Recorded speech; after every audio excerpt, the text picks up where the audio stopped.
Another suspect now under arrest accused of playing a role in a deadly convenience store shooting in Manchester. The alleged getaway driver faced a judge today. News 8's Jamie Muro on the scene in Manchester with more on what happened in the courtroom today.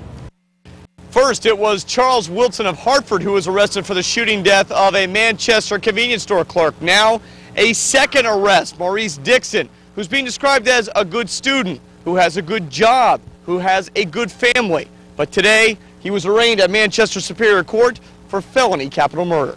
The face of 18-year-old Charles Wilson seems to be a familiar one to those who frequent and work at Manchester's super convenience store on Hartford Road. A lot of people told me that he was here for a couple of months. This guy Wilson outside hanging out the store, he was here a couple of months. But perhaps the face of Bloomfield's 22-year-old Maurice Dixon is not familiar. According to Manchester police in the affidavit, Charles Wilson picked this store because he had robbed it before. And Dixon took Wilson there again, knowing his intent to rob it.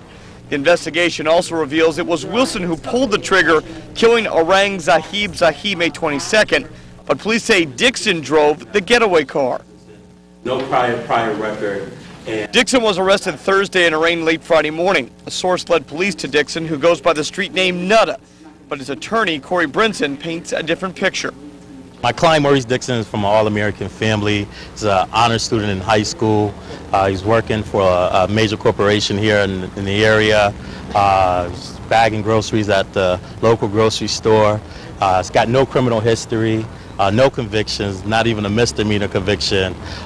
So to say that he was moonlighting, doing robberies and murders just isn't consistent with his family background. The judge set the bond at $2.5 million, meaning Dixon will most likely spend at least a year in jail before a trial date.